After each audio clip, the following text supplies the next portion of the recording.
안녕하세요. 방구석 조종사입니다.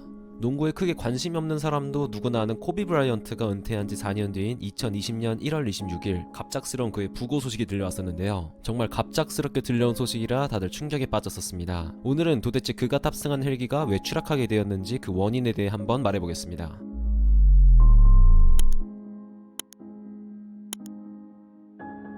코비는 평소에도 전용 헬기를 사용하는 것으로 유명했습니다. 다만 특이했던 점은 다른 슈퍼스타들이 전용 비행기를 장만하는 것에 비해 코비는 헬기를 장만했다는 것인데요. 타이거 우즈, 마이클 조던, 메이웨더 모두 럭셔리 전용기의 대명사인 걸프스트림이라는 비행기를 타고 다녔던 것에 비해 코비는 헬기를 이용했습니다. 코비가 헬기를 좋아한 이유는 LA의 악명 높은 교통 체증 때문이었는데요. 이 때문에 코비는 헬기를 장만했고 이를 타고 현역 시절에도 홈 경기장을 출퇴근했었죠. 전용 비행기였다면 출퇴근에 사용할 수 없었겠지만 헬기는 비행기에 비해 비교적 이착륙의 자유로움이 있기 때문에 코비는 헬기를 선택한 거죠. 당시 등록 부호는 N722X였고 별명은 코비의 별명인 맘바에서 따와 맘바 콥터였습니다. 구입 당시의 비용은 75만 달러로 약 10억 원 정도였습니다. 엄밀히 말하면 코비는 자신이 직접 헬기 정비나 조종사에 대한 고용을 하기는 힘들기 때문에 전용 헬기를 운영하는 회사에게 돈을 주고 자신의 전용 헬기를 운영해달라고 위탁하는 방식으로 운영되었습니다. 맘바콥터는 엄청나게 럭셔리한 모델은 아니었지만 내부는 굉장히 호화롭게 꾸며져 있었습니다. 코비는 이 헬기에 꽤나 만족한 것으로 보입니다. 단순히 출퇴근뿐만이 아니라 카지노 혹은 가족여행에도 많이 사용하는 장면이 포착되기도 했는데요. 일단 결론부터 말하자면 그가 탑승한 헬기 자체에는 문제가 없었습니다. 사고의 원인은 조종사의 비행 착각 때문이었습니다. 시간순으로 한번 비행을 되짚어 보겠습니다. 2020년 1월 26일 오전 9시 6분 코비의 헬리콥터에 코비와 그의 13살 딸 지아나 그리고 그의 지인 일가족과 딸 지아나의 친구 등 총 9명이 탑승했습니다. 그의 자식 중 농구를 좋아했던 지아나와 함께 농구를 하기 위해 코비는 본인이 설립한 맘바 스포츠 아카데미로 가기 위해 헬리콥터에 탑승한 건데요. 목적지는 크게 멀지 않은 약 140km 정도의 거리였습니다만 앞서 말씀드린 것처럼 LA는 교통체증으로 유명하기 때문에 그는 헬기를 선택했고 헬기는 평소처럼 존 웨인 공항에서 이륙했습니다. 이륙 당시 날씨가 굉장히 좋지 않았습니다. 안개가 꼈고 그로 인해 눈으로 보이는 거리, 즉 시정이 좋지 않았는데요. 사건 당시의 헬기 충돌 지점의 CCTV입니다. 보시면 아시겠지만 시정이 굉장히 좋지 않았습니다. 일단 무리하게 이륙을 하긴 했지만 뜨고 나서 보니 구름이 너무 껴있어서 도저히 지상이 보이지 않는 상황이었죠. 조종사는 여기서 특별 시계 비행을 요청합니다. 비행 종류는 크게 두 가지로 나뉘는데요. 그 두 가지가 시계 비행과 계기 비행입니다. 시계 비행은 조종사가 땅에 있는 건물이나 산, 고속도로 등을 보며 비행하는 것을 말하고 계기 비행은 땅에 있는 참조물을 보고 비행하는 것이 아니고 속도계, 고도계, 그리고 GPS처럼 조종실 안에 있는 계기판만을 보고 비행하는 것을 말하는데요. 대부분의 비행기 조종사는 높은 고도를 떠다니기 때문에 계기판을 보고 비행하는 계기 비행에 능숙하지만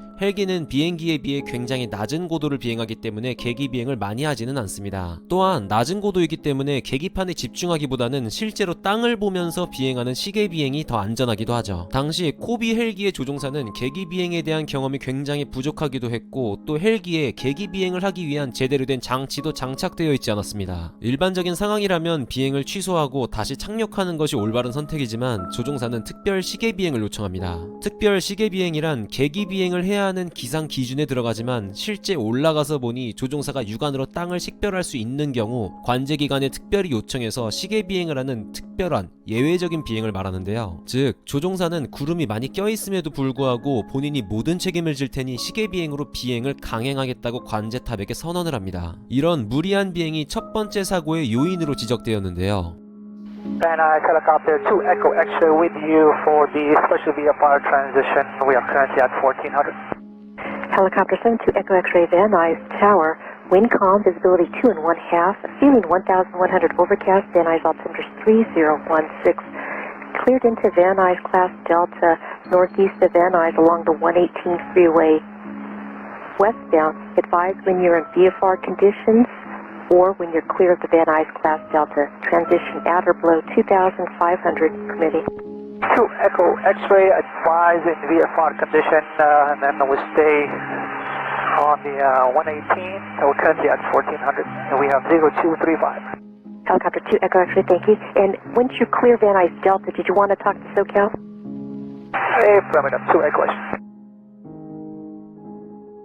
조종사는 코비가 직접 고용한 파일럿이 아니었습니다. 즉 코비의 전용 헬기의 운영 형태를 보면 전용 헬기를 운영하는 회사가 있고 그 회사에서는 다시 조종사 에이전트에서 조종사를 데려와 코비의 헬기를 운영한 건데요. 쉽게 말하면 조종사는 하청업체의 하청업체 직원이었습니다. 그런 조종사 입장에서 VVIP인 코비의 헬기를 취소시키기에는 부담이 있었겠죠. 사고조사 보고서에서는 이런 조종사의 비행을 반드시 완수해야 한다는 압박감을 원인 중 하나로 분석합니다. 어쨌든 이 조종사는 특별 시계 비행까지 요청하며 조금은 무리하게 비행을 진행합니다. 조종사는 101번 국도를 직접 눈으로 보며 이를 따라 비행합니다.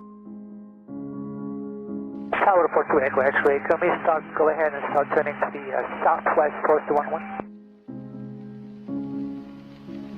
Helicopter 2 Echo X-ray approved, and are you transitioning in VFR condition? VFR condition 1500 to Echo X-ray. Helicopter 2 Echo X-ray, thank you. Contact SoCal now 134.2 for flight following 34-2. 34-2. 조종사는 사건 발생 1분 전 이미 구름 속에 들어갔고 이로 인해 시야가 완전히 가려진 상황이었습니다. 그 상황에서 관제탑에서는 조종사에게 아이덴트 버튼을 눌러달라고 요청합니다. 아이덴트 버튼을 누르게 되면 관제탑에서 보는 레이더 화면에서 방금 아이덴트 버튼을 누른 항공기가 반짝거리며 표시가 되는데요. 당시 코비의 헬기가 고도가 굉장히 낮았기 때문에 레이더상에 잘 잡히지 않았고 이로 인해 관제사는 조종사에게 아이덴트 버튼을 눌러 자신의 위치를 표시해달라는 의도였던 거죠. 관제사가 정확하게 안내를 해주기 위해서는 위치를 알아야 하니까요. 문제는 조종사가 아이덴트 버튼을 누르려 고개를 돌리는 순간 조종사는 비행 착각에 빠집니다. 이것이 사고의 두 번째 원인이었는데요. 비행 착각이란 시야가 가려진 상태에서 조종사의 감각이 실제 상황과 다르게 느껴지는 건데요. 대표적으로는 실제 비행기는 하강하고 있지만 조종사는 상승하고 있다는 것으로 착각하는 경우, 혹은 왼쪽으로 비행기가 기울어지고 있지만 조종사는 오른쪽으로 비행기가 기울어지고 있다고 느끼는 경우들이 있습니다. 이 때문에 조종사들은 학생 조종사 때부터 자신의 감각보다는 계기판을 믿어야 한다고 수없이 훈련을 받는데요. 문제는 당시 헬기 조종사는 이런 계기 비행의 경험이 거의 없었고 당연히 비행 착각에 대한 경험도 많이 없었습니다. 자신의 시야가 완전히 가려진 상태에서 아이덴트 버튼을 누르기 위해 고개를 돌린 순간 조종사는 비행 착각에 빠졌고 실제로는 헬기가 하강하며 지상에 가까워지고 있었지만 조종사는 자신이 상승하고 있다고 생각하게 됩니다. 인간 신체의 전정기관의 특성 때문에 비행 착각은 갑자기 고개가 돌려지는 경우 자주 발생함에도 조종사는 이걸 모르고 있었던 것이죠. 조종사는 지도상으로 보면 자신의 앞쪽에 산이 있다는 것을 파악하고 사고 발생 1분 전 관제탑에게 높은 고도로 상승하겠다고 통보했습니다만 실제로는 사건 발생 30초 전부터 101번 국도를 옆으로 벗어나 급격하게 좌측으로 기울어지며 하강했습니다. 이를 뒷받침하는 증거로 사건 발생 21초 전 관제탑에게 조종사는 4000피트로 상승하고 있다고 말합니다. 실제로는 당시 헬기는 이미 땅으로 꼬꾸라지고 있는 상태였는데 말이죠. 헬기는 50도까지 기울어진 상태로 꼬꾸라졌습니다. X-ray ident. So X-ray, yeah, you're on a 1200 code. Are you requesting flight following?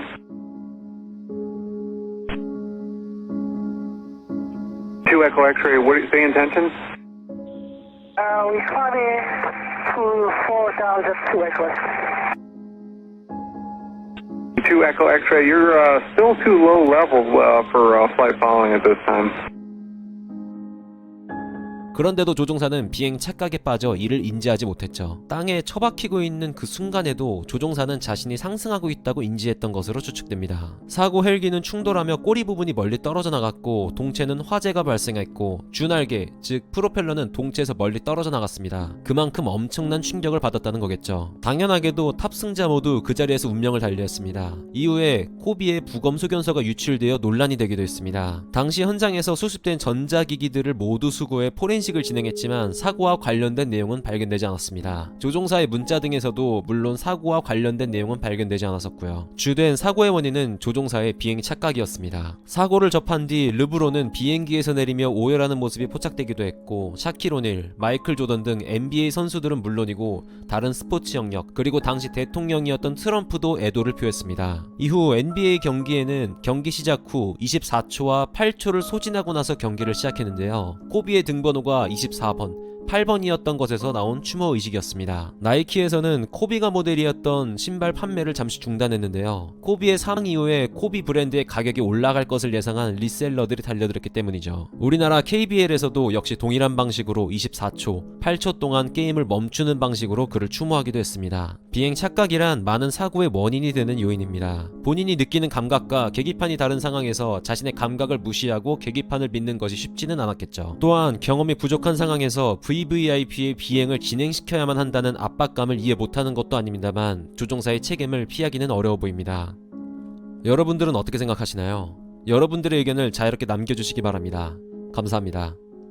추가로 멤버십으로 도움 주신 코리안 폭스님, 럭크 KDU님, TJD5526님, 송우진님, 제시카 K님, 크루징 엘티튜드님, 호텔리마 7436님, 오이왕자님, 뚝딱이님, 굴렁님, 영감님, 족제비님 정말 감사드립니다.